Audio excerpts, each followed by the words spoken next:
for a happy life. Brought to you by STCU. For the month of March, KXLY4 News is helping you reach better financial health. Receiving a tax refund and investing it wisely can play a big part in starting that. While most look to splurge, financial experts say it is best to put it away for a rainy day. KXLY4's Caroline Flynn in studio with us this morning with tips on how to set up an emergency fund.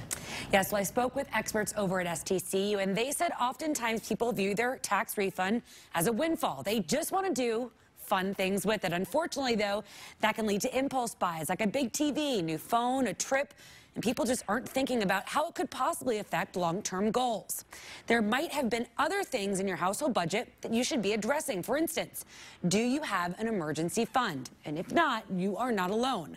41% of Americans don't have $400 put away in an easily accessible account to cover emergency expenses, like a sudden loss of a job or injury. Here's the deal. Financial advisors really advise that you have 3 to 6 months of your whole household obligations in a savings account that you can access in case of a catastrophic event. A tax refund is a great way to get started on it, but whether you got one or not, Sherry says to reach that 3 to 6 months of household expenses, sit down and look for spending gaps in your monthly budget. Perhaps if you go out to lunch every day, you can start to brown bag it, or better yet, set up an automatic deposit for yourself.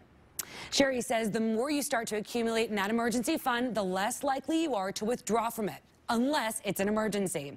And after you get that first one set up, well, it's time for another, a smaller one, to cover things like an unexpected car repair or a broken refrigerator. Live in studio this morning, Caroline Flynn, KXLY4 News.